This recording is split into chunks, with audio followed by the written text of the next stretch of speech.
Hi hello అందరూ ఎలా ఉన్నారు? మీ ఏజ్ కూడా 18 ఇయర్స్ దాటయ్యా? అయితే ఈ వీడియోని స్కిప్ చేయకుండా ఎండ్ వరకు చూడండి. ఇవన్నీ మనకి గవర్నమెంట్ నుంచి ఖచ్చితంగా ఉండవలసిన సర్టిఫికేట్స్. ఫస్ట్ వచ్చేసి బ్యాంక్ అకౌంట్ ఓపెన్ చేసుకోండి. మీరు జస్ట్ ఆన్లైన్లోనే కూడా బ్యాంక్ అకౌంట్ ఓపెన్ చేసుకోవచ్చు. నెక్స్ట్ వచ్చేసి మీ దగ్గర తప్పకుండా ఉండాల్సింది పాన్ కార్డ్.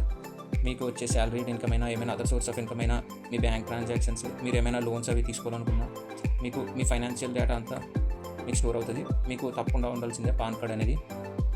నెక్స్ట్ వచ్చేసి ఓటర్ ఐడి, ఇది వచ్చేసి మన గుర్తింపు. నెక్స్ట్ వచ్చేసి డ్రైవింగ్ లైసెన్స్.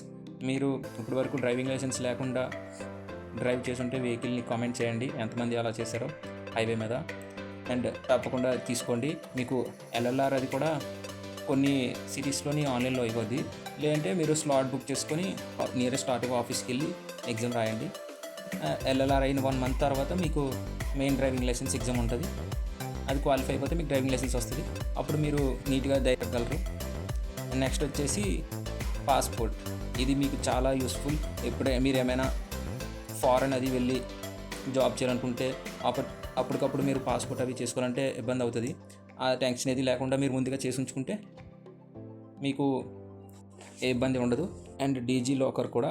ఇందులో వచ్చేసి మీ డాక్యుమెంట్స్, ఎడ్యుకేషనల్ డాక్యుమెంట్స్ ఇవన్నీ కూడా స్టోర్ అయి ఉంటాయి అన్ని ఒకే ప్లేస్లో.